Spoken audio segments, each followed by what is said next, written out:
আসসালামু আলাইকুম ওয়া রাহমাতুল্লাহি ওয়া বারাকাতুহু। আলহামদুলিল্লাহ ওয়াসসালাতু ওয়াসসালামু আলা রাসূলিল্লাহ ওয়া আলা আলিহি ওয়া সাহবিহি ওয়া মান ওয়ালা, আম্মা বাদ। আমাদের ক্লাস চলতেছিল যে দাওয়াতের চারটি রোকন, মূল পিলার। একটা ছিল আপনি প্রেসক্রিপশন করবেন কোন বিষয়, ইসলামের। এর বাইরে কোনো প্রেসক্রিপশন দেওয়া যাবে না। ইসলাম কোথায় আছে? কোরআন এবং বিশুদ্ধ হাদিসে। আপনি ডাক্তার, আপনি কোথায় প্রেসক্রিপশন করবেন? আপনার মেজাজ মতো না। মেডিকেল সায়েন্সের যে বই পুস্তক আছে এবং নতুন নতুন যেটা গবেষণা, সেখান থেকে। আর 2 নম্বর ছিল কি দায়ী, মানে যিনি আহ্বানকারী, ডাক্তার। শারীরিক রোগের চিকিৎসা করে আমাদের দুনিয়ার ডাক্তাররা, আর আত্মার রোগের চিকিৎসা করে দায়ী আল্লাহ, যারা নবী রাসূলগণ এবং যারা এই কোরআন সুন্নাহর যারা প্রেসক্রিপশন জানে তারা। তো দায়ী মানে দাওয়াতকারী বা আহ্বানকারী, ডাক্তার বলছিলাম। আর 3 নম্বর রকম ছিল কি মাদউ, যাকে ডাকবেন, অর্থাৎ রোগী। আর 4 নম্বর ছিল এই চিকিৎসা যে আপনি দিবেন, তাতে কিছু মেশিন পত্র লাগবে, এর মাধ্যম, এর পদ্ধতি, নিয়ম কানুন, কিভাবে দিবেন। তো আমরা দায়ী আল্লাহর পরিচয় জেনেছি, আজকে তার মর্যাদা জানবো, প্রতিদান মর্যাদা জানবো। 91 পেজে দেখেন, দায়ী কথা বলার দিক থেকে আল্লাহর নিকট সর্বোত্তম ব্যক্তি। এই পৃথিবীতে সবাই কথা বলি, আমরা বলি না? ভালো বলি, মন্দ বলি। ভালোর মধ্যে সর্বোত্তম কথা কার? যিনি আল্লাহর দিকে মানুষকে দাওয়াত করেন। এবং এই কথা আল্লাহ নিজেই বলছেন, ওমান আহসানু কাওলাম মিম্মান দাআ ইলাল্লাহ ওয়া আমিলা সালিহা ওয়া ক্বালা ইন্নানি মিনাল মুসলিমিন। ওই ব্যক্তির কথার চেয়ে উত্তম কথা আর কার হতে পারে, যে দাওয়াত ইলাল্লাহ করে, মানে আল্লাহর দিকে, ইলাল্লাহ মানে আল্লাহর দিকে, ও সৎ আমল করে এবং বলে আমি মুসলিমদের অন্তর্ভুক্ত।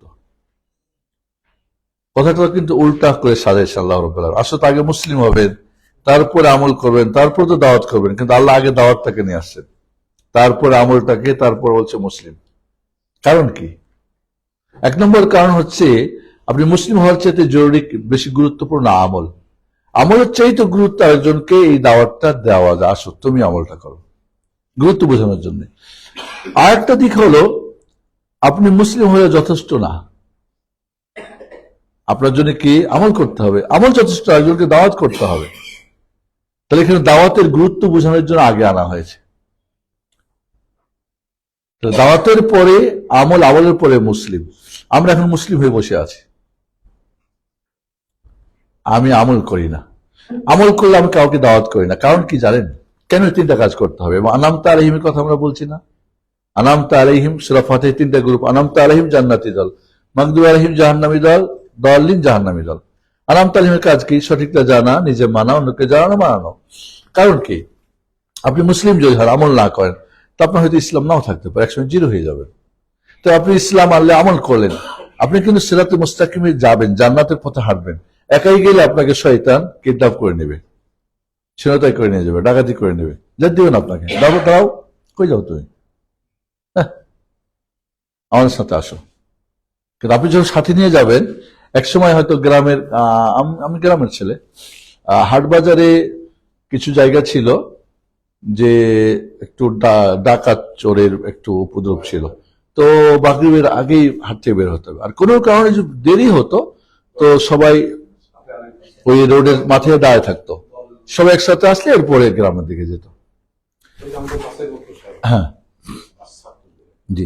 তাহলে এখানে আপনি চিন্তা করেন যে আপনি একা একাই যেতে পারবেন না, কখনই নিরাপদ না আপনার জন্য রাস্তা।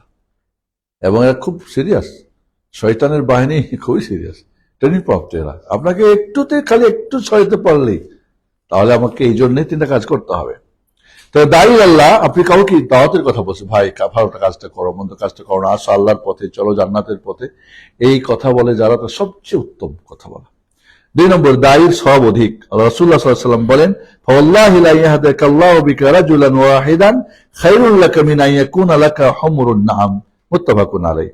আল্লাহর কসম, তোমার দ্বারা যদি একজন মানুষ হিদায়াত লাভ করে, তবে উহা লাল উটের চেয়ে উত্তম। বুখারীর হাদিস, বুখারী ও মুসলিমের হাদিস। এটা হাদিস কখন আল্লাহ নবী বলেছিলেন? যখন আলী রাদিয়াল্লাহু তাআলা আনহু খায়বার বিজয়ের জন্য ওনার হাতে ঝান্ডা দিলেন। এবার উনি বীর বেশে যাচ্ছেন, যুদ্ধ করে দাঁড়াও, দাঁড়িয়ে কথাটা শোনালেন আর বললেন যে তুমি প্রথম ওদেরকে দাওয়াত দেবে হেদায়েতের। হেদায়েতের দাওয়াত গ্রহণ করলে ভালো, না হলে তারা ট্যাক্স দিবে, না হলে তাদেরকে যুদ্ধের জন্য প্রস্তুত ঘোষণা দিয়া অতর্কিত কোনো হামলা করা চলবে না। তখন রাসূল বললেন যে আলী দাঁড়াও, তোমার যদি মাধ্যমে একটা মানুষই হেদায়েত পায় তাহলে একটা লাল উটের চেয়ে তোমার জন্য উত্তম। লাল উটের কথা আপনাদের বলছিলাম যে আমি সৌদি আরবে একটা উট মারা গেছে, লাল না, কিছুটা চকলেট কালারের, তবে একটু লালচে করা চকলেট আর কি, লালচে আছে না। 30 মিলিয়ন রিয়াল তার দাম ছিল। 30 মিলিয়ন রিয়াল একটা উটের দাম। লাল হলে কত, কারণ আরবদের কাছে এখনো লাল উট বিশাল ব্যাপার। এটা হয়তো 1000-এ 10,000-এ 15,000 একটা আউট হয়ে যায়, খুব টকটকা লাল, একেবারে ফেস লাল যেটা। তো চিন্তা করেন যে সেই যুগের সবচেয়ে মূল্যবান যেটা ছিল, রাসূল সাল্লাল্লাহু আলাইহি ওয়াসাল্লাম কথা বলেছেন তাদের কে সামনে করে, তাদের বুঝ কর্তক, সেই যুগে সর্বশ্রেষ্ঠ মূল্যের কথাটাই তিনি বলছেন। তাহলে এখন আপনি বলেন সবচেয়ে কি বেশি মূল্য, সেটাই আপনি বলেন। এরপরে দায়ের জন্য নবী সাল্লাল্লাহু আলাইহি ওয়াসাল্লামের বিশেষ দোয়া। আপনি যদি দাওয়াতের কাজ করেন, রাসূলের জন্য আপনার খাস দোয়া কি? নদ্দারাল্লাহু ইমরাআন সামিআ মাকালাতি ফাবাল্লাগাহা রুব্বা হামিলিন ফিকহিন ফারুব্বা হামিলি ফিকহিন গায়রি ফাকিহিন ওয়া রুব্বা হামিলি ফিকহিন ইলা মান হুয়া আফকা মিন, রাওয়াহু আবু দাউদ, তিরমিজি, ইবনে মাজাহ। আল্লাহ ওই ব্যক্তির চেহারা উজ্জ্বল করবেন যে আমার বাণী শোনে এবং তা প্রচার করে।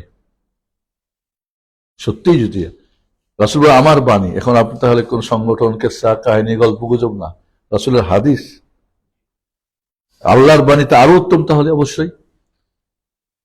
কিছু ফিকাহ দিনের সূক্ষ্ম জ্ঞান বহনকারী ফকিহ দিনের সূক্ষ্ম জ্ঞানী নয়, আর কিছু ফিকাহ বহনকারী এমন ব্যক্তির নিকট পৌঁছে দেয় যে তার চেয়ে অধিক ফকিহ।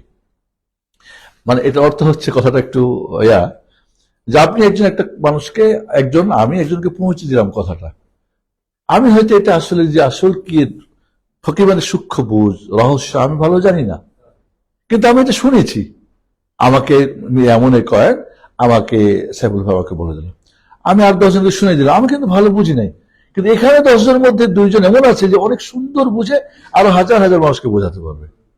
তাহলে আপনি কখনোই বসে থাকবেন না যে আমি ভালো বুঝি, আমাদের এখন ভাব হলে আমি সবচেয়ে বেশি বুঝি। রাসূল সাহাবাদেরকে বলছেন, তাহলে বোঝা যাচ্ছে সাহাবাদের মধ্যে সবাই একই ক্যাটাগরি ছিল না, সবাই বেশি বুঝতে এমন না, কিছু সাদামাটা মানুষ ছিল, শুনেছে, আমল করেছে। তাহলে কিছু ফিকা বহনকারী, মানে দিনের সূক্ষ্ম জিনিস, সে যতটুকু বুঝে হচ্ছে আরেকজন অনেক ভালো বোঝে, তাহলে পৌঁছে দাও। আপনি বসে থাকেন, এর মধ্যে কিছু মানুষ দেখবেন যে ওরা দিনের খিদমত করবে। তো রাসূলের বিশেষ দোয়া 3 নাম্বার গেল। 4 নাম্বার, দায়ের দ্বারা হেদায়েত প্রাপ্ত ব্যক্তিদের সমপরিমাণ তার সব। আপনার মাধ্যমে যত মানুষ হেদায়েত পাবে, এই যত মানুষ হেদায়েত পেয়ে আমল করবে, সবার সমান নেকি আপনি একাই পাবেন। মুহাম্মদুর রাসূলুল্লাহ সাল্লাল্লাহু আলাইহি ওয়াসাল্লামের নামে আমার দেশের কিছু মানুষ আছে কুরবানি দেয়। তোমার কুরবানি যদি আল্লাহর জন্য হয়, নবীর তরিকায়, অটোমেটিক রাসূলের কাছে সব পৌঁছবে। আর এই কুরবানি উনি হেদায়েত দিয়ে গেছেন, পৃথিবীর যে কে যা কিছু করবে ভালো। আবু হুরায়রা রাদিয়াল্লাহু তাআলা আনহু মারা গেছেন, হাজার হাজার হাদিস উনি দিয়ে গেছেন, সারা পৃথিবীতে হাদিস পড়া হচ্ছে, সব ওনার কাছে যাচ্ছে। তাহলে আপনি একটা মানুষকে হেদায়েত দাও, কত মানুষ আসবে নামাজি, কত মানুষ কত ধরনের, একটা মানুষকে যদি আপনি, বিশেষ করে আমি দেখেছি যদি কোনো একজন দায়িত্বশীল, কোনো মিল ফ্যাক্টরির বা কোনো অফিসের বা কোনো, স্বাভাবিকভাবে ওনাকে সবাই সম্মান করে, চাকরি বাকরির ব্যাপারে ওনার দরকার আছে, একটা প্রমোশনের ব্যাপারে আসার হলে ভালো, তিনি একটু চেষ্টা করে, এই সবাই নামাজ পড়বা না, আমার অফিসে তোমার চাকরি নেই, বিশেষ করে বেসরকারি যদি হয়, বেরোনো আমি রাখবো না, সোজা কথা, দেখবেন আগে আগে যাবে। প্রথম হয়তো ভয়ে যাবে, চাকরির জন্য যাবে, এরপরে দেখবে যে তার অন্তরে বসে যাবে। আল্লাহ নবী আলাইহিস সালামের কাছে কিছু লোক এসব শর্ত করতো, আমি ইসলাম গ্রহণ করলাম, আমি যাকাত দিতে পারবো না, বকিল আর কি, ঠিক আছে, তো দেখা যাচ্ছে যে কিছুদিন পরে যাকাত নিয়ে হাজির। খালাস, আল্লাহ জানে যে হয়তো এখন তার ইমান নাই, ইমানের আগে কি শর্ত করতেই পারে, ঠিক আছে করো। এই জন্য হেদায়েতের ব্যাপারটা রাসূল বলেছেন, মান দাল্লা আলা খাইরি ফালাহু মিসলু আজরি ফাইলি, রাওয়াহু মুসলিম। যে ব্যক্তি কোন কল্যাণের পথ প্রদর্শন করলো তার জন্য কাজটি সম্পাদনকারী সমপরিমাণ সওয়াব হবে। এই জন্য মান ফাত্তারা সাইমান, কেউ যদি রোজাদারকে রোজা ইফতারি করায়, তো যত জনকে আপনি ইফতারি করাবেন, আপনি 1000 মানুষকে ইফতারি করালেন, 100 করালেন, 3 জন 5 জন, ওরা সারাদিন রোজা রেখে যা সব পেয়েছে, আপনি ইফতারি করালেন, সেটাও আপনি সবার সমান সব পেয়ে গেলেন। সাহাবা একরাম বললেন, ইয়া রাসূলুল্লাহ, আমাদের তো ইফতারি মানে রোজাদারকে তো মেহমানদারি একটু স্পেশাল, আল্লাহ ওটা একটু পানির এক ঢোক পানিও যদি খাও তুমি। সাহাবারা বলে, আমাদের তো এরকম ইফতারি করার নাই, এক ঢোক পানিও যদি খাও তবু তোমার সমান সব পাবো। আমাদের দেশের লোকজন বলে, সারাদিন রোজা রেখে আরেকজনকে সবটা দিয়ে আসবো। হ্যাঁ, সৌদি আরবে ইসলামিক সেন্টারগুলির পক্ষ থেকে ইফতারি প্রোগ্রাম থাকে, বিশাল বিশাল প্রোগ্রাম থাকে। কিছু এরকম মানে বেয়াক্কল আছে, কিছু আমাদের দেশীয় ইয়ারা যারা হয়তো বিদেশি আমাদের ওরা এগুলি বলে বেড়ায়। তাই আমি বলছি 3টা কারণে তোমার উত্তম আরেকজনের ওখানে গিয়ে ইফতারি করা। এক, হতে পারে তোমার কেউ হালাল নাই, হারাম মিক্সড আছে, সারাদিন রোজা রেখে হারাম দিয়ে ইফতারি করবা। হ্যাঁ, হাজরাও দিকে কে আছে যে 100% তো হাজরাই না, তো বুঝছো। তাহলে 2 নম্বরে হলো যে তোমার সওয়াবটা তুমি পেয়ে গেলা, তুমি আরেকজন ভাইকে সওয়াবের ব্যবস্থা করে দিলা। 3 নম্বরে তুমি ওইটা রেখে দেবে, বাড়িতে পাঠিয়ে দাও। সৌদি আরবে তোমাকে দিচ্ছে, বাংলাদেশে কে দেয় গরিবকে? পাঠিয়ে দাও। তুমি বলো ঠিক আছে, আমারটা গরিবকে খাওয়াই দাও, বাংলাদেশে ইফতারি করো আমার টাকা দিয়ে, আমি ইফতারি করি এখানে সৌদিতে, আর আমার টাকা দিয়ে ওখানে ইফতারি করুক। ও হ্যাঁ, আচ্ছা বুঝছি। বাঙালি মানে এরকম যে আমার হজে গেলে ওই মানে এজেন্সিকে বা ওই রাজিহিকে ওই কুরবানির টাকা দিতে বলি আমি, অনেকে এটা ওটা নিজের হাতে সোয়াব করতে গিয়ে আমি, আর তোমার সোয়াব করতে গিয়ে তোমার মুআল্লিমই তো ওটা খেয়ে ফেলে। 500 টাকা দিয়েছে, অতি 200 টাকা ছোট্ট, তাই বলে 3 কারণে দেওয়া উত্তম ওই একে রাজিহিকে। বুঝা দরকার, এটা হলো ফিক, একেই বলে ফিক, সূক্ষ্ম বুঝ একে বলে। 1 নম্বরে ওই সময়টা আপনি কিনতে কাটতে এইসব ভেজালে না গিয়ে আপনি ইবাদত করেন, ওটা একজনকে দিলে তো হয়ে যাচ্ছে, তো আপনি কেন ব্যস্ত হচ্ছেন? অনেকে জ্বর হয়ে যায়, অসুখ হয়ে যায়। 2 নম্বরে আপনি যে কিনবেন, যে টাকা দিয়া রাজহি নিয়ে আসবে সরাসরি থেকে শিপে করেই, সেই সুদান থেকে তুমি কিনলে একটু কিনবে, একটু কিনবে, তো বড় হলে তো বেশি সব হবে না। 3 নম্বরে তুমি কাইটটা রেখে দিয়ে চলে আসবা, কে নিবে, কোথায় পড়ে নষ্ট হবে। ওকে দিলে ও প্যাকিং কইরা গরিব দেশে পাঠিয়ে দিবে, তোমার এটা খাইবে, মানুষ সাদকা খাবে, তো কি ফায়দা হলো না? কিন্তু আমাদের দেশের কিছু মানুষ আছে, মানে এদের বুঝ কম, আর আসলে এদের আস্থা ওই সুবহানাল্লাহ, আর কি বলবো। তাই এখানে জিনিসটা বুঝতে হবে। রাসূল সাল্লাল্লাহু আলাইহি ওয়াসাল্লাম আরো বলছেন, মান দা ইলা হুদান কানা লাহু মিনাল আজরি মিসলু উজুরি মান তাবিআহু লা ইয়ানকুসু যালিকা মিন উজুরিহিম শাইয়া। যে ব্যক্তি হেদায়েতের দিকে আহ্বান করে তার জন্য সব তাদের সমপরিমাণ যারা তার অনুসরণ করলো, এতে কারো কোনো সব কম করা হবে না। আমি একজনকে বলতে গিয়ে আমার সব কমে গেল না, বা ওর সব কমে যাবে তা না, কাউরই কমানো হবে না। ও রোজাদারের ব্যাপারেও কিন্তু তাই রাসূল বলছেন। তাহলে আপনি আজকে সারাদিনে যদি 5টা মানুষকে ভালো কথা শোনাতে পারেন, ও হয়তো তার পরিবারকে গিয়ে শোনাবে, ও হয়তো আরেকজনকে শোনাবে, এই সব বাড়তে থাকলো। কিয়ামতের দিন 1 যাররা নেকির জন্য জাহান্নামে যেতে হবে, 1 যাররা। ফাআম্মা মান সাকুলাত মাওয়াজিনুহু ফাহুয়া ফি ঈশাতির রাদিয়া ওয়া আম্মা মান খাফফাত মাওয়াজিনুহু ফাউম্মুহু হাওয়া কামা হিয়া নারুন হামিয়া। আফসোস করবে হারিস, একটা যারা মনে করেন ডিভিশন মানে কম পায়, 1 নম্বরের জন্য করে আরেকটু পড়তাম, যারা ফেল করে বলে ইস আরেকটু হইতো, কিয়ামতে তো সবাই আফসোস করবে। জান্নাতীরা আফসোস করবে, জাহান্নামীরা আফসোস করবে। জান্নাতীরা বল ফু আরেকটু করলে তো ওই যে কত উপরে গেছে ওরা, জাহান্নামে ফু যদি না করতাম তাহলে এই জাহান্নামে যেতে হতো না। কাজে সেই যে আফসোস কাজ হবে না। দায়ের জন্য আল্লাহর রহমত ও আসমান জমিনের সকলের দোয়া। ইন্নাল্লাহা ওয়া মালাইকাতাহু ওয়া আহলাস সামাওয়াতি ওয়াল আরাদিন হাত্তা আন-নামলাতা ফি জুহরিহা ওয়া হাত্তাল হুতা লা ইউসাল্লুনা আলা মুআল্লিমিন নাসিল খাইরা, রাওয়াহু তিরমিজি। নিশ্চয় আল্লাহ মানুষকে কল্যাণ শিক্ষাদানকারীর প্রতি রহমত বর্ষণ করেন ও তার ফেরেশতাগণ তার জন্য ক্ষমা চান, এবং আসমান ও জমিনবাসীরা এমনকি পিঁপড়া তার গর্তেও, মাছ পানিতে তার জন্য দোয়া করে। আপনার জন্য ফেরেশতারা দোয়া করে, আল্লাহ দোয়া করে, ইন্নাল্লাহ, আল্লাহ, ও মালাইকাতুহু, তার ফেরেশতারা, ওয়া আলাস সামাওয়াতি ওয়াল আরদ, আর আসমান জমিনের সবাই, হাত্তা নামলা, নামলা বলা হয় পিঁপড়া তার গর্তে, ওয়া হাত্তাল হুত, হুত মানে কি মাছ, মাছ তার পানিতে। সুবহানাল্লাহ। তবে খাইর কোনটা শিখাচ্ছেন আপনি? আজকে আমরা কিন্তু দাওয়াত তাবলীগের নামে যা তা শিখাচ্ছি, এটা তো উল্টা রিয়াকশন হবে, ওটা পাপ হবে, কারণ আপনি শিখালেন, ও পাপ শিখে পাপ করে পাপ আপনার পরে আস থাকবে। এই জন্যে ভালো যদি হয়, মান সান্না সুন্নাতান ফাআলাইহা ফাআল ফালাহু আজরুহা ওয়া মান আমিলা বিহা, যে ভালো কিছু শিখাবে সে এবং যারা করবে সমান সওয়াব পাবে। ওমান সান্না সুন্নাতান সাইয়্যাতান, আর যে কিছু মানুষকে শিখাবে যেটা সাইয়্যা, পাপ, খারাপ, একজন বিড়ি খাওয়াছে 10 জনকে, একজন শিখে কিন্তু বিড়ি দিয়ে 10 জনকে শিখায়। রাসূল বলছেন যে এরকম পাপের কাজ শিখাবে, জানাবে, প্রচার প্রসার করবে, তাহলে ও ফালাইহি উযরুহা, তার তো পাপ হবে, অবিজরু মান আমিলা বিহা, এবং যারা এই আমলটা করছে সবার পাপ ওর ঘাড়ে বস্তা দেবে। তাহলে আপনি মুআল্লিমুল খাইর ওস্তাদ, ভালো ওস্তাদ, না মুআল্লিমুশ শার, আপনি অকল্যাণের ওস্তাদ, কোনটা? আপনি কঠিন জিনিস। ওকে, মৃত্যুর পরেও দায়ের সব জারি থাকবে, সদকা জারিয়া। রাসূলুল্লাহ সাল্লাল্লাহু আলাইহি ওয়াসাল্লাম বলেন, ইযা মাতাল ইনসানু ইনকাতা আনহু আমালুহু ইল্লা মিন সালাসাতি, ইল্লা মিন সাদাকাতিন জারিয়াতিন ইলমিন ইউনতাফাউ বিহি আও ওয়ালাদিন সালিহিন ইয়াদউ লাহু, রাওয়াহু মুসলিম। মানুষ মরে গেলে তার 3টি আমল ব্যতীত সকল আমল বন্ধ হয়ে যায়, এটা নিজের আমল, বাকি অন্যরাও কিছু আমল আছে যেটা হয়তো কবরে পৌঁছবে, কিন্তু নিজের আমল। সদকা জারিয়া, প্রবাহমান দান, খায়রাত, মানে দানটা চলমান থাকবে। মসজিদ করে দিয়েছেন, তবে বেদাতীদের জন্য মসজিদ না, তাহলে বেদাত হলে তো আপনার পাপ হবে।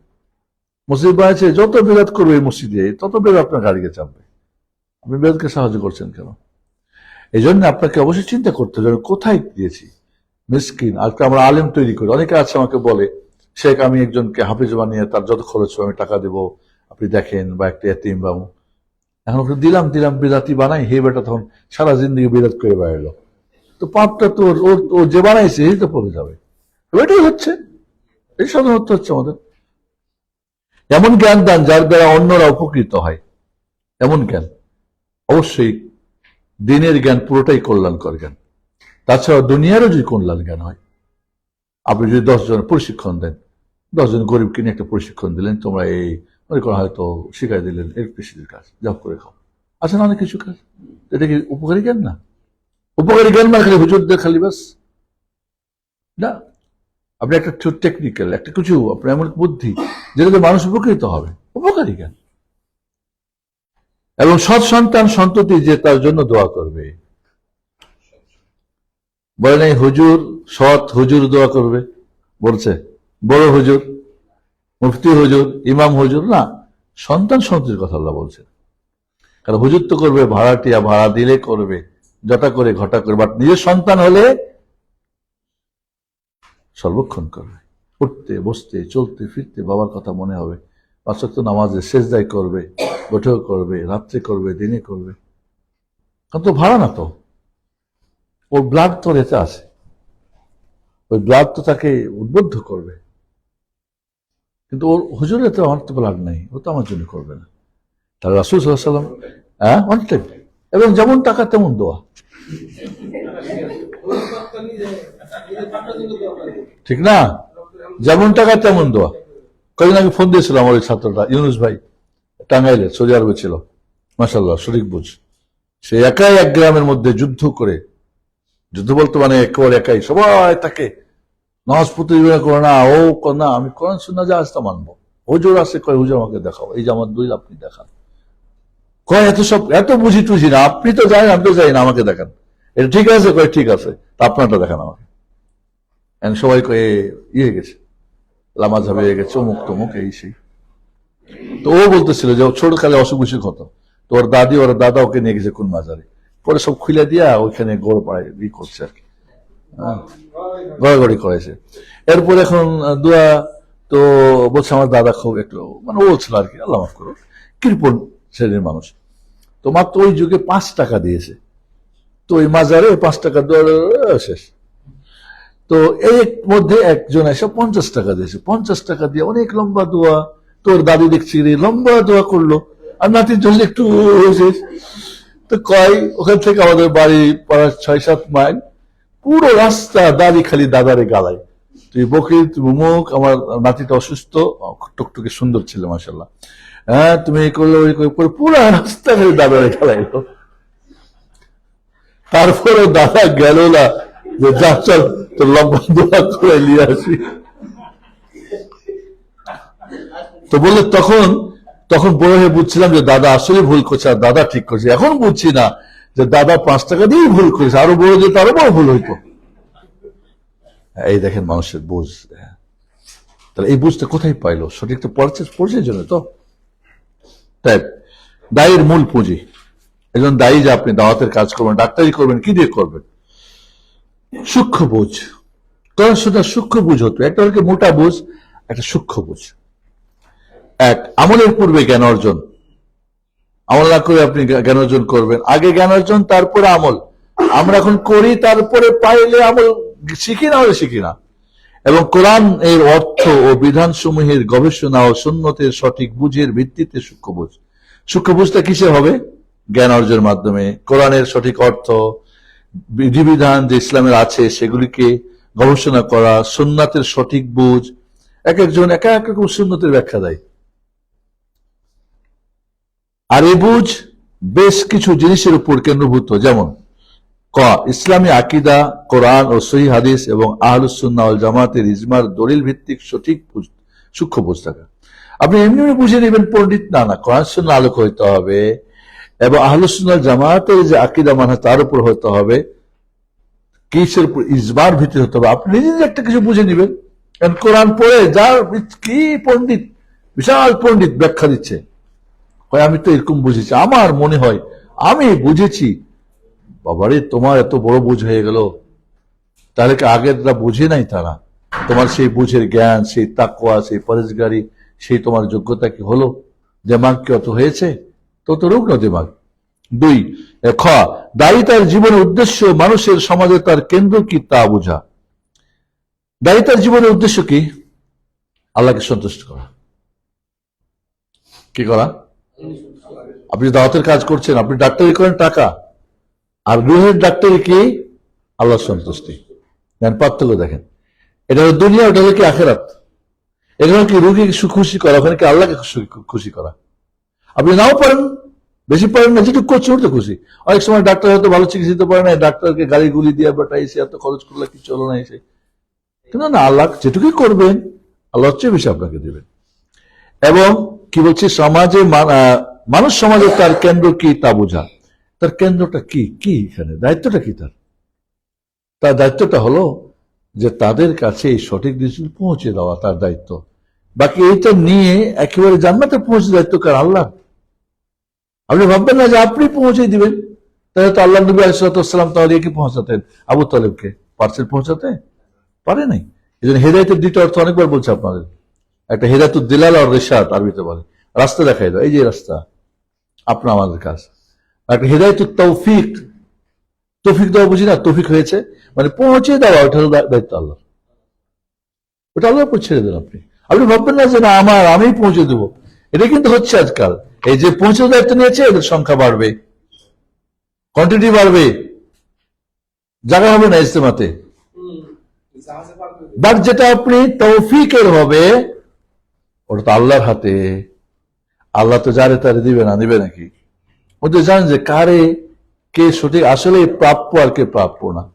এখানে তো তাকে তো ফাঁকিদার করি, উনি যাকে চেয়ে নেবেন বাস। এখানে বিষয়টা আপনি বুঝতে হবে। দুনিয়ার ধোঁকা হতে দূরে থেকে আখিরাতের সঙ্গে গভীর সম্পর্ক রাখা। দায়ী আল্লাহ যদি দুনিয়া করে, দুনিয়ার স্বার্থে করে, তাহলে হবে না। ওর ডোজটা মানুষের হার্ট কাজ করবে না। এটা আপনি প্রেসক্রিপশন দিয়ে দিলে ওষুধ খাইলে ব্যথার ওষুধ যাবো, ব্যথা যাবে না। কিন্তু আপনি হার্টের রোগী চিকিৎসা দিবেন, যদি আপনার আখেরাত না থাকে, দুনিয়া স্বার্থ, তাহলে আপনার রোগ চিকিৎসা হবে না। আপনি যত সুন্দর বলেন হাত ছুবেন, আপনার হাত থেকে বের হলে ওর হাত ছুঁবে, মুখ থেকে বের হলে কান দিয়ে এই কান দিয়ে চলে যাবে, ওইটাই হচ্ছে। ওকে। ঘ, সমাজ সম্পর্কে জ্ঞান থাকা। যে সমাজ আপনি দাওয়াত করতেছেন সেই সমাজে জ্ঞান থাকতো, এরা কি রোগী, এরা কি সমস্যাগুলি এদের আসলে। লম্বা লম্বা দাড়ি, লম্বা টুপি, হজ করেছে 5 বার, ঠিক আছে, মসজিদ বানিয়েছে, মাদ্রাস বানিয়েছে, শিরিক করে। শিরকের চেয়ে তো বড় ডিজিজ তো আর কিছু নেই, এর চেয়ে বড় কোনো ভাইরাসই নাই তো। এর মানে কিচ্ছু হবে না, তা কোনো কবলই হবে না। কিন্তু আমরা তো দোয়া দিচ্ছি হুজুর রাজা উনি 1 নাম্বার। জি, ওকে। দ্বিতীয়, তাহলে প্রথম ছিল কি সূক্ষ্ম বুঝ থাকতে হবে। দ্বিতীয়, ফলপ্রসূ গভীর ঈমান। ঈমান আছে কিন্তু ফল নাই, গাছ তোর নাম কি, ফলে পরিচয়। ঈমান কিন্তু ফল নাই, গাছ তার ফল নাই, তাহলে ওই গাছের কি মূল্য আছে। দায়ী দৃঢ় ঈমান রাখবেন যে তিনি ইসলামের হেদায়েত পেয়েছেন এবং যার প্রতি দাওয়াত করছেন এটা একমাত্র সত্য, আর বাকি সব বাতিল ও ভ্রষ্ট। কে জানি ওটাও ঠিক কিনা। না না না না, কোরআন সুন্নাহর বাইরে কোনো না, এত বড় হুজুর, এত দল, এত লোক, না, ওইটাই সত্য, আপনি মনে রাখবেন। এর বাইরে আপনি প্রেসক্রিপশন দিবেন না, আর এটা দিচ্ছে না, হচ্ছে না, ওদেরটাতে খুব লোকজন জমজমাট, তো ওইটাই তাহলে দিই, লোক হবে কিন্তু হেদায়েত। দেখেন বিষয়টা কঠিন। বর্তমানে যখন ইসলামের ঝান্ডা দুর্বল এবং কুফরের ঝান্ডা শক্তিশালী, তখন একজন দায়ীর জন্য মজবুত ঈমান অতীব প্রয়োজন। কারণ এর দ্বারা প্রতিটি অবস্থায় সঠিকভাবে মোকাবেলা করতে পারবে। গায়ে শক্তি থাকলে আপনি আরেকজনের, যেমন দৈহিকভাবে আপনি বাহুবল দিয়ে কি করবেন, আরেকজনের বাহুবলকে কি করতে পারবেন, ঠিক আপনি যখন ইমানই বল হবে তখন ইমানই বলে আরেকজন ইমান জ্বালাতে পারবেন, ইমান যে একজনের ভিতরে ইমান জ্বালাতে পারবেন। এটা কঠিন জিনিস, এত সহজ না। 3, মজবুত ইমানের ফলাফল এবং চাহিদা কি, নিম্নে তার বর্ণনা দেওয়া হলো। তো আপনার ইমান যে মজবুত, ফলাফল যা আছে এটা আমরা বুঝি কিভাবে। ভালোবাসা, কিসের ভালোবাসা? দায়ী তার রবকে এবং রব তার বান্দা দায়ীকে ভালোবাসবে। আপনি আল্লাহকে ভালোবাসবেন, আল্লাহ আপনাকে ভালোবাসবেন। এই ইমান যদি হয় তাহলে বুঝতে হবে ইমানটা মজবুত। আল্লাহ আমাকে ভালোবাসেন কিনা যায় না, কিন্তু মানুষ ভালোবাসে, কারণ আমি মানুষের মতো করে প্রেসক্রিপশন দিই। রবকে ভালোবাসার দাবি হলো, আবার দেখেন এটা আবার একটু ব্যাখ্যা দেখেন, মুমিনদের প্রতি সহৃদয় ও সহানুভূতিশীল হওয়া। কারণ মুমিনরা আল্লাহর বন্ধু, অর্থাৎ আপনি ওদেরকে ভালোবাসবেন যেহেতু আল্লাহ ওদেরকে ভালোবাসেন। দেখছেন দাবিটা। 2, কাফেরদের প্রতি কঠোর ও শক্ত হওয়া, যেহেতু আল্লাহ ওদেরকে ঘৃণা করে আপনি ঘৃণা করবেন। 3, প্রয়োজনে আল্লাহর প্রতি জিহাদ করা। আপনি জান দিয়ে করছেন, মাল দিয়ে জান দিতে হবে, আল্লাহকে ভালোবাসেন যে দিতে হবে, তবে রাস্তাঘাটের জিহাদ না, এই মিছিল মাটিং করে মরে যাবে সেই জিহাদ না, আত্মহত্যার জিহাদ না। সত্যিকারী যাকে জিহাদের 13টা স্তর আছে, শর্ত আছে, আছে জিহাদ যাকে বলে, ইসলামিক জিহাদের শর্ত, সারায়েত, প্রস্তুতি কিছুই নাই, লাগে দাঁড়ায় গেলেন, মরে গেলাম শহীদ, নো, এটা আত্মহত্যা। 4, কোন নিন্দুকের নিন্দায় কর্ণপাত না করা। আপনি ভালোবাসা আছে, কে কি বললে এত দেখার দরকার নেই, সবাই বুঝলাম, তুমি বুঝলা না। ওই যে একটা ভাইয়ের কথা একটু বললাম না, এখন আমাকে বলছে সে খুবই হচ্ছে, তার ছেলেরা আগে বুঝতেছিল না, ছেলে 2টা, একটা সিঙ্গাপুরে গেছে, একটা মালয়েশিয়া, সৌদি না কোথায় বললো, ছোট ছেলেটা বুঝছিল, বড় ছেলেটা এখন বুঝছে, বাবা তুমি যেটা বলতে না ওইটাই, সিঙ্গাপুরে গিয়ে হেদায়েত পেয়েছে। বাবা তুমি যেগুলি বলতা এখানে তো দেখতেছি ঠিকই ঠিকই। এখন বলে বাবা তাহলে এক কাজ করো, হিজরত করো, আমাকে জীবনে হিজরত করেন, না থাক পারলে হয় সম্ভব ওখানেই কিছু করেন, নাহলে হিজরত করেন, পাশে একটা গ্রাম আছে যারা সে আকিদা মানহাজ দিন সঠিক মানে, তারা যা কেন হিজরত করেন। হিজরত কি জন্য ইসলামে? 5, জীবনের প্রতিটি বিষয়ে রাসূলুল্লাহ সাল্লাল্লাহু আলাইহি ওয়াসাল্লামের হেদায়েতের পূর্ণ অনুসরণ করা। লাকাদ কানা লাকুম ফি রাসূলিল্লাহি উসওয়াতুন হাসানাহ। রাসূলকে অনুসরণ করতে, কোন হুজুর বুজুর্গ মুক্ত না, রাসূল কি করেছেন সরাসরি জিজ্ঞেস, সরাসরি ওইখানে। এই তো আমি বলি না যে আপনার হিমালয় থেকে বরফ গলে পানি সাগরে আসছে বা নদী, আর এখান থেকে পানি খেয়ে বলবে যে আমি হিমালয়ের স্বচ্ছ পানি খেলাম, না, ওইখানে যেতে হবে, ওইখানে গিয়ে পানি নিতে হবে, তাইলে আপনার স্বচ্ছতা পাবেন।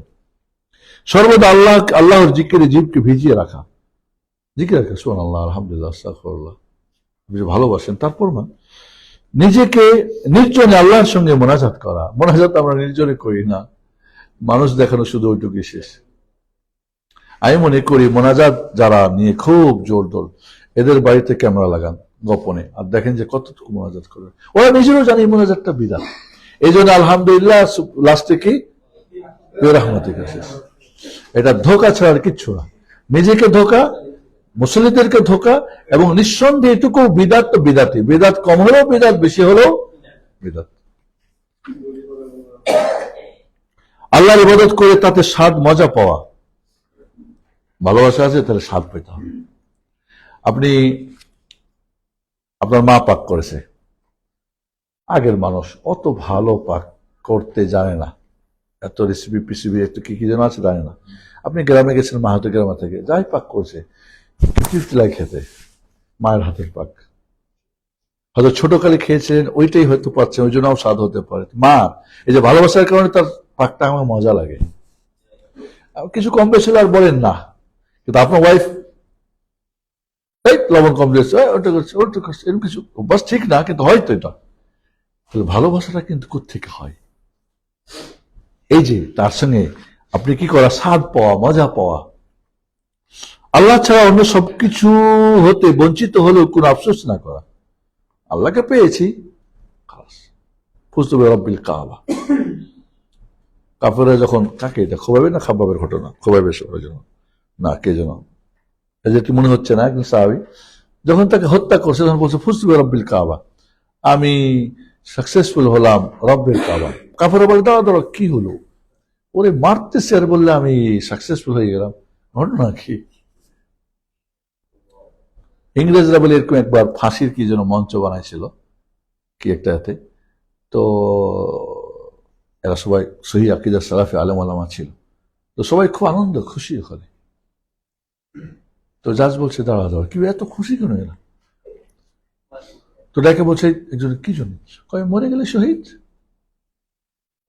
আমি যে জন্য এত কষ্ট করি, সর্বোচ্চ মর্যাদা নিয়ে আমি দুনিয়া থেকে চলে যাবো, আকারে সব কয় না, এদের সব ই করে দাও, ফাঁসি বন্ধ করো। মানে বিষয়টা অন্য। নিজের ভালোবাসার জিনিসকে ত্যাগ করে আল্লাহ যা ভালোবাসেন সে সমস্ত জিনিসকে অগ্রাধিকার দেওয়া। আমার নিজের ভালোবাসা আছে, আল্লাহরও ভালোবাসা, আল্লাহটাকে অগ্রাধিকার আমারটা বন্ধ করি। আল্লাহ যেটা ভালোবাসেন ওইটা আমি ভালোবাসি। এটা কিন্তু মানে আপনার ইমান যে পরিপূর্ণ, আপনার ইমান যে মজবুত তার প্রমাণ। আল্লাহর কোন হারামকৃত বস্তু লঙ্ঘন করা হলে সে ঈর্ষায় জ্বলে ওঠা। আপনার সামনে কেউ কিছু হারাম করতেছে, আপনি হয়তো শক্তি দিয়ে পারছেন না, মুখ দিয়েও পারছেন না, অন্তরে জ্বলে ওঠা, কষ্ট পাওয়া। কেন হচ্ছে এটা? রাস্তাঘাটে আমি তো মনে করি একটা সুস্থ মানুষ যদি রাস্তায় বের হয়, ইমান থাকে, প্রতিটি জায়গাতে তাকে হিট করা হচ্ছে, প্রতি জায়গাতে হারাম, প্রতি জায়গাতে লঙ্ঘন হচ্ছে, সর্বক্ষণ তার মাথা গরম হয়ে যাচ্ছে।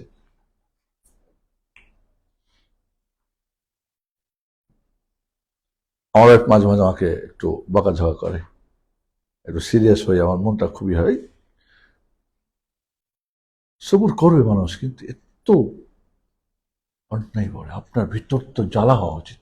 কোনো নাই, কেউ বিড়ি খাচ্ছে, কে করছে, কে বা করছে, কোনো কিছু মনে হচ্ছে না আপনাকে। এটা ইমানের দাবি না, ভালোবাসার দাবি না। আল্লাহর সাথে সাক্ষাৎকে ভালোবাসা, তাই দুনিয়ার জীবনের চাইতে আখেরাতকে প্রাধান্য দেয়। তাই দুনিয়ার জীবনের চাইতে আখেরাতকে প্রাধান্য দেয় এবং মৃত্যুকে সাদরে গ্রহণের জন্য সর্বদা প্রস্তুত থাকা এবং ঘৃণা না করা। মানে গণতন্ত্রের জন্য মরে যাওয়া না, এটা মনে করে এই জেহাদের কথাগুলিকে ওইখানে সেট করে দেয়। আহম্মকরা মরে যায় আর ওরা ঠিক ঘরে বসে কয় তোমাদের জেহাদ কম হয়েছে, এবার আত্মত্যাগ কম হয়েছে। তুমি রাস্তায় নামলে বুঝে যেত তোমার আত্মত্যাগ কেমন। ভয় ভীতি, যে আল্লাহকে ভয় করে সে আল্লাহর পরিচয় পায়, আর যে আল্লাহর পরিচয় পায় সে কখনো অন্য কাউকে ভয় করে না। এবারতের রুহ কি? এবারতের রুহ, এবারতের হার্ট, রুহ যেটা মূল জিনিস কি? ভালোবাসা। আর ভালোবাসার জন্ম নেয় সম্মান থেকে, আর সম্মান জন্ম নেয় সঠিক জানা থেকে। আল্লাহকে যে যত সঠিক জানবে তার ভিতরে আল্লাহর সম্মান তত বেশি আসবে, আর যত সম্মান হবে ততই তার কি হবে? ভালোবাসা। আর যত ভালোবাসা তত ভয়। যে অন্তরে আল্লাহ ছাড়া আর কারোর কোনো ভালোবাসা নেই, সেটাই হলো পূর্ণ অন্তর। অন্য সব ওইখানে না, ভালোবাসা অন্য জায়গাতে, টাকা দিয়ে মুখ দিয়ে কেমন আছে, ভালো আছে, ভালো, বাট এইখানে আসল জায়গায় কি আল্লাহ। এটা কঠিন একটা জিনিস, তবে একদিনে হবে না, আপনি চর্চা করেন হয়ে যাবে। ভাববেন এটা কি আমার সম্ভব? অসম্ভব কিছু আল্লাহ আপনাকে দেয় নাই।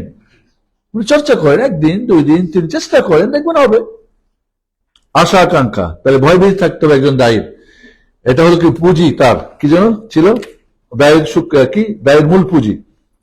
আশা আকাঙ্ক্ষা, মজবুত ইমানের ব্যক্তি কখনো নিরাশ হয় না, বরং সর্বদা আল্লাহর প্রতি বিরাট আশা নিয়ে সম্মানে কি সামনে চলতে থাকে, এবং মধ্যপথে থেমে যায় না ও পিছপা হয় না।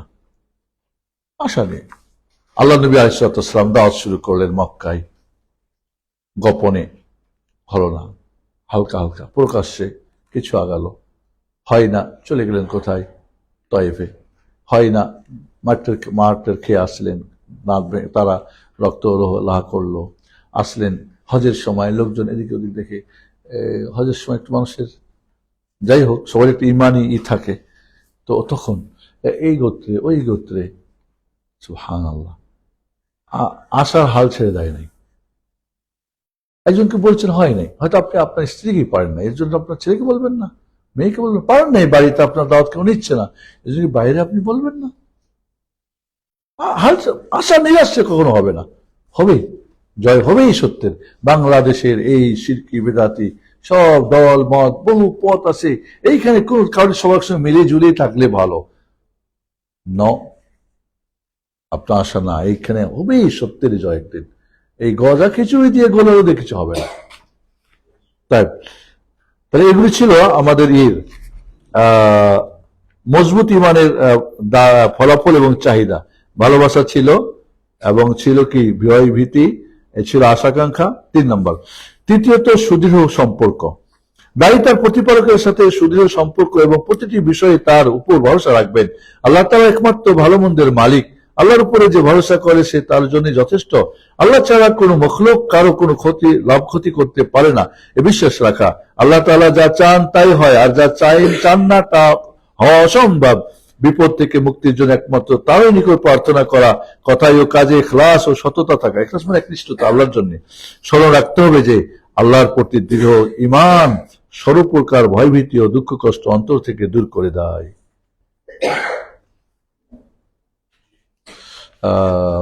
সারাদিন যে রিক্সা চালায়, অনেক কষ্ট না?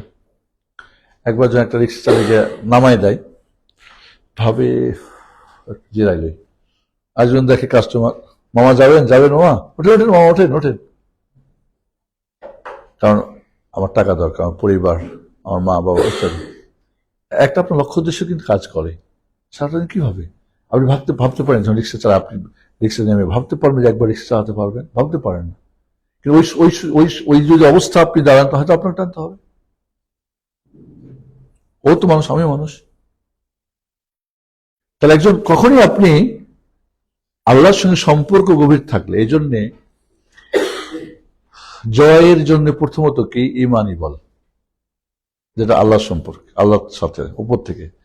আরেকটা হলো কি আপনার বাহুবল কি দিয়ে হবে? আপনার প্রশিক্ষণ, আপনার অস্ত্র, আপনার ইত্যাদি ইত্যাদি। এই দুটাই দরকার। আপনার যখন ইমানই বল থাকবে, এর সাথে আপনার বাহুবল থাকবে, তখনই জয় আসবে। এবং দুটাই কথা আল্লাহ বলছেন। দায়ী গুণাবলী। কার কোনো প্রশ্ন আছে? একটু পড়তেই থাকলে কেমন লাগে? হ্যাঁ, যেটুকু পড়া হলে এর মধ্যে, বা কাউরি কোনো প্রশ্ন জরুরি।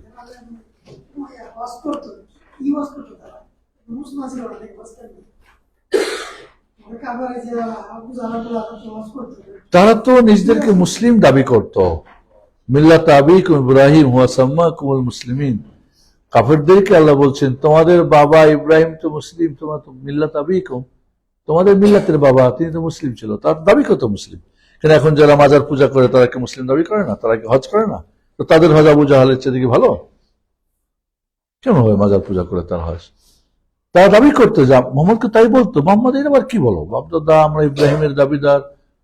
এই জন্য বলছেন আল্লাহ, ইহুদিরা বলতো ইব্রাহিম তো আমাদের ইহুদি, খ্রিস্টানরা বলতো ইব্রাহিম তো আমাদের খ্রিস্টান আলাইহিসসালাম, আর কাফেররা বলতো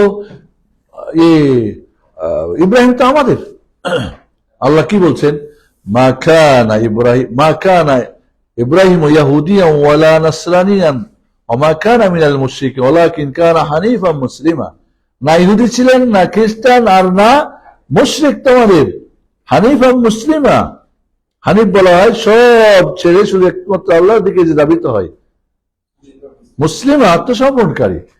আজ তারা তো দাবি করতো। কেন এখন যারা বলছে নবী সাল্লাল্লাহু আলাইহি ওয়াসাল্লামকে বলছেন আমাদের নবী, নাচছে, দুধ গাইতেছে, মহব্বত দেখাচ্ছে, কত কিছু নবীর মহব্বতে সুন্নি দল নাম দিয়েছে, বলছে না, কিন্তু আসলে কি তারা আছে? নাই। তো ওরা আশুরা রোজা রাখতো, ওরা হজ করতো, উমরা করতো, আকিকা দিত, কোরবানি দিত, এবং তারা এটাকে ওরা করতো। কিন্তু কি করতো? ওদের নিয়মে ওদের তিনটা শর্ত কোনটাই ঠিক ছিল না। প্রথম ঈমান, ওইটাই শেষ। দ্বিতীয় ইখলাস, আল্লাহর জন্য, তা নাই। তৃতীয় তরিকা, কার? নবীর তরিকা। এখন রাসূল আসার পরে তো ইব্রাহিমের তরিকা শেষ, ওই তরিকাও নাই। ইব্রাহিম আলাইহিস সালাম তো কাবা ঘর বানালেন, মূর্তি মুক্ত, ওরা 360টা ঢুকাইলো। কিন্তু মনে করছে, এই জন্য সবাই মনে করে আমি তো মুসলমান, আমি তো বাংলাদেশের মুসলমান। কত বলতেছে? 85-90% বলে, 90 না মনে হয়। এখন তো এই 16 বছরে বাড়ে নাই, 85 কমছে। এখন তো হিন্দু বাড়াইছে, বাংলা ইন্ডিয়া থেকে এনে বলে হিন্দুদেরকে নাকি দিয়েছে। কোথায় কমছে হিন্দু?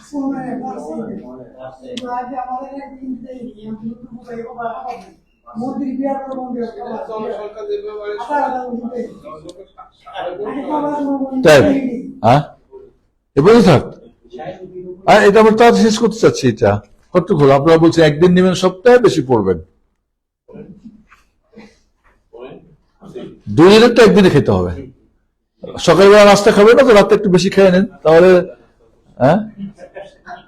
আরেকবার নাস্তা দাও, খিদে লেগে গেছে। না ডাবল খেতে চেয়েছেন আপনি, আব্দুল রাকিব, আরে দাও একটু খাই দাও। না খাবেন না? আচ্ছা বসো তাহলে, বসো রাতে ভাত খেতে হবে না? কি মজা পাচ্ছেন না আপনারা? ইনশাআল্লাহ। জি বলেন না, কোশ্চেন করে একটু এইটা চেঞ্জ করেন, আমি চাচ্ছি।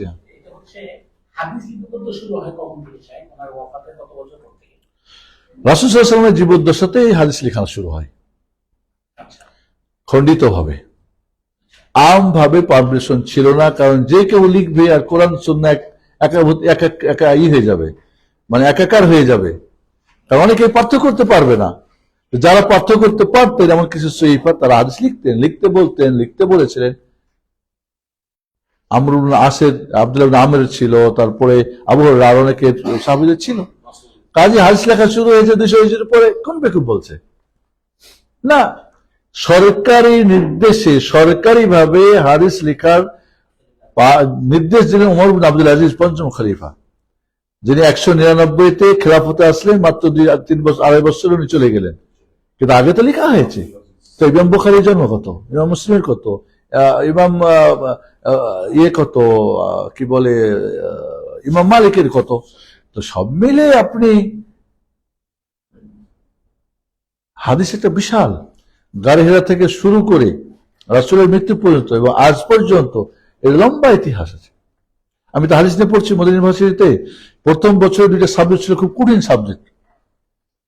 1 নম্বর কি তাদবিনুস সুন্নাহ, সুন্নাহ লিপিবদ্ধ, একবারে গাড়ি থেকে শুরু করে এ পর্যন্ত কোথায় কি কত বই লিখেছে, কি নিয়মে লিখেছে, এই সমস্ত বইয়ের হিস্টোরি, আর বইয়ের নাম, আর লেখকের নাম, আর তার পদ্ধতি কি, জাওয়ামি কি, মাসানিদ কি, তারপরে সহিহ কি, সুনান কি, মুসনাদ কি, বিভিন্ন। এবং সুবহানাল্লাহ, হাদিসের যত খিদমত হয়েছে পৃথিবীর সৃষ্টির শুরু থেকে আজ পর্যন্ত, আর না ভবিষ্যতে এত হবে, এক আটলান্টিক মহাসাগর, এত বেশি হাদিস নিয়ে হয়েছে। কেন এত খিদমত হয়েছে? এই যে শয়তানরা আসবে হাদিস অস্বীকারী, আল্লাহ বড় ধরনের মেধা দিয়েছেন তাদেরকে। কাজেই আরেকটা ছিল কি রোয়াত।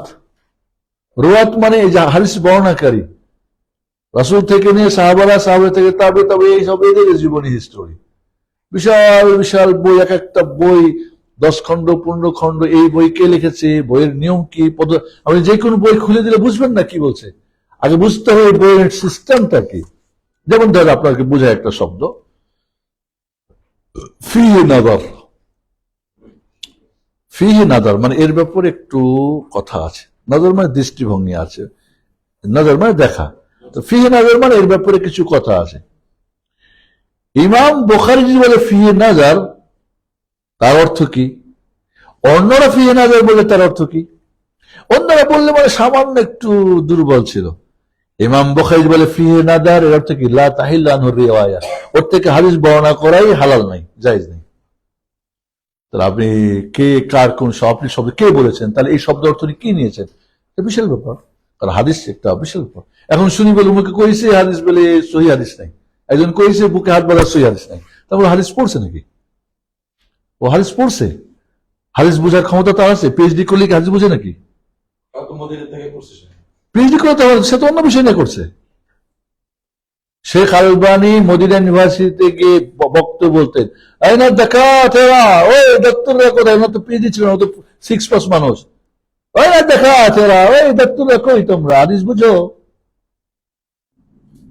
কারণ বিষয়টা ওনার। আপনি হুট করে উঠে বলবেন হ্যাঁ হাদিস সহি নাই, এর অর্থ কি?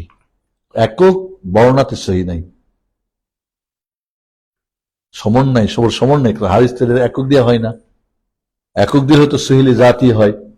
হাদিসের ভাগ আছে, ওই সহিলে জাতি, সহিলে গাইরি, হাসান লে জাতি, হাসান লে গাইরি, দাইফুন ইয়ানজাবির, দাইফুন লা ইয়ানজাবির, দাইফের অনেক ভাগ আছে। আপনি একটা শুনলেন, মুখে কইসার কই দিলেন, বা অডিয়েন্স যেহেতু ওরকম, তো এটা চালাই দিলেন ওখানে, আবার আরেক জায়গায় গেলে ওইরকম চালাই দিলেন। যারা এখানে বাদ ওখানে গেল না, ঠিক আছে আপনার ওখানে কি ওইটা, মানে সব জায়গায় গোলালো, মানে ওর টাকা দরকার, পেট দরকার, বাস। এরকম না। তাহলে বিষয়টা আপনি যেটা বলছিলেন যে হাদিস সংকলন, এটা মিথ্যা, যেটা প্রচার করা সাধারণ মানুষ মনে করেছে। তাই কোরআন থেকে সংকলন করা, রাসূল কিরার যুগে কলম সংকলন হয়েছে, তাও বকরের যুগে হয়েছে, কোরআন বাদ। ওরা কি আসলে কোরআন মানে?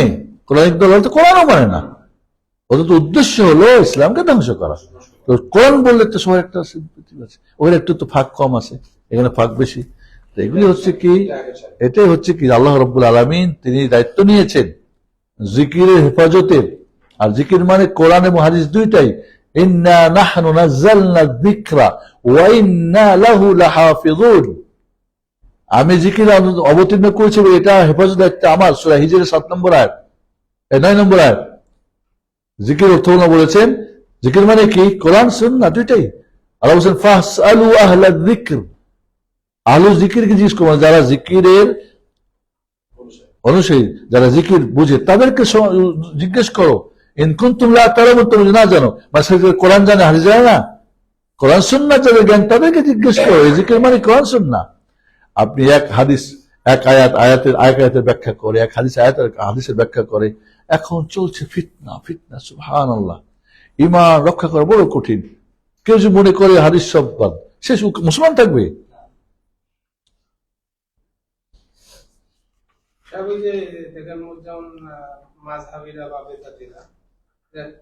একটা কথা বলে যে এটা করলে ওই আহলে হাদিসরা বলে জাল, আমরা যেটা করি সেই জাল, আমরা যেটা করি এটা করলে এটা জাল, আমাকে সবকিছু জাল, খালি জাল আর জয়ীফ, খালি জাল আর জয়ীফ। তো আপনি যদি জাল জয়ীফের খনি হন, ওই খনি থেকে কি সহি বের হবে? আলকাত্তার খনি থেকে কি স্বর্ণ বের হবে? আপনি আলকাত্তা বলবেন, তো বলবেন আমাকে আলকাত্তা কেন বলো? তুমি আলকাত্তাটাই তো আলকাত্তা বলছি, তুমি সহি দিয়ে দেখাও যে না আমার জয়ীফ না, জাল না, আমায় যে সহি দেখাও। কথা হচ্ছে কি যে আপনার দাবি যদি বলেন ঠিক আছে, প্রমাণ করেন আপনি। সোনাতে বেজে গেছে, তাই না? আমার একটা প্রশ্ন, জি বলেন। যে শেষ রাতের নামাজে নিয়ত করে যারা ঘুমায়, শেষ রাতে জায়গা পাইল না, ফজরের বাংলাদেশ ফজরের আজানের সময় সে জায়গা, ওই সময় সে কি করবে?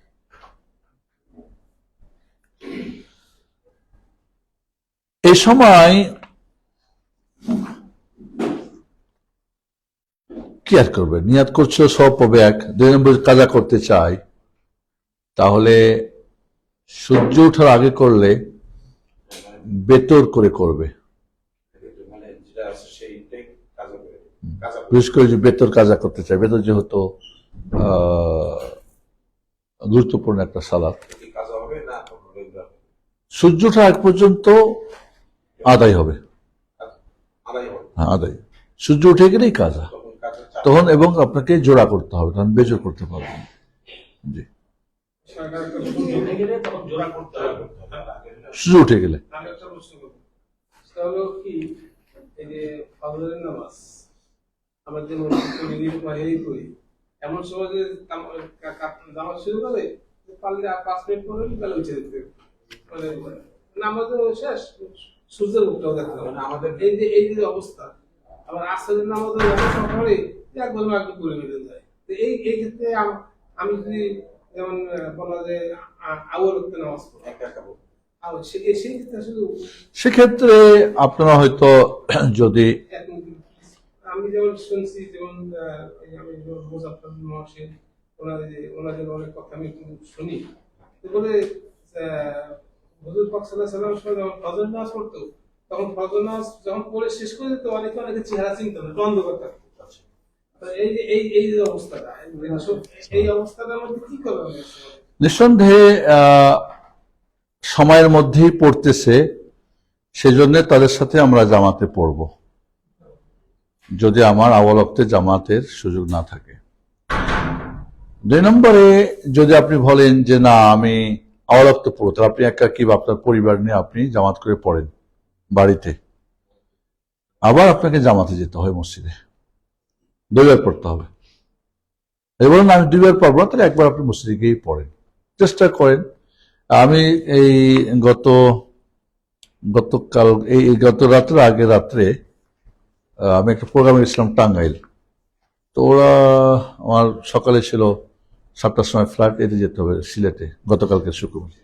তো ওরা আমাকে, আমি যাব না, দেখো আমার এক আপনজন, আমি বললাম তাহলে আমাকে এসার পরে দিও। তো ওখানে গিয়ে